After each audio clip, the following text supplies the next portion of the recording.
పనిగల మేస్త్రి పందిరేస్తే కుక్క తోకదలిగి కూలిపోయిందని ఒక సామెత ఉన్నది ఎరికే కదా. కొంతమంది పనితనం గట్లనే ఉంటదుల్లా. పని చేసేటోని చేయకుండా అటు ఇటు గెలికి ఆగం చేస్తారు.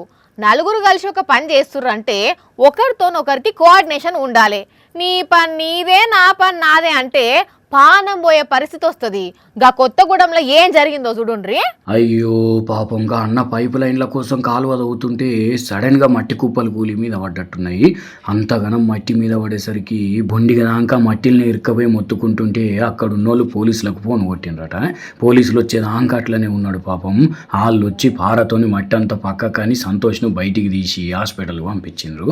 ఇక్కడ ట్విస్ట్ ఏందయ్యా అంటే కొత్తగూడెం టౌన్లో సెయింట్ మేరీ స్కూల్ ఎదురుగా పైప్ లైన్ కోసమని జేసీబీతోని కాలువ తవ్వుతున్నారు. మరి ఆ జేసీబీ నడిపే డ్రైవర్కు ఏం తిక్కలేసిందో ఏం పాడో గానీ ఆ కాలువల దిగి పనిచేస్తున్న సంతోష్ అనే కూలి మీద జేసీబీతోని మట్టి పోసిందట. అంటే ఆయన మట్టి కుప్పలు ఇరుక్కబోయిన అన్న వామ్మో వాయు అని ఎంత మొత్తుకున్నా జేసీబీ డ్రైవర్ అస్సలకి వినిపించుకోలేదట. అక్కడున్న కూలీలు లోకల్ పబ్లిక్ పోలీసులకు ఫోన్ కొడితే వాళ్ళు వచ్చి ఆయనను బయటికి తీసి ఆ జేసీబీ డ్రైవర్ మీద కేసు బుక్ చేసిండ్రట. మరి ఆ డ్రైవర్ తెలిసి చేసిండా తెలియక చేసిండా లేకుంటే వాళ్ళు ఇద్దరు నడుమేమన్నా పంచాదులు ఉన్నాయా అనేది తేలాల్సి ఉన్నదట పోలీసుల ఎంక్వైరీలా.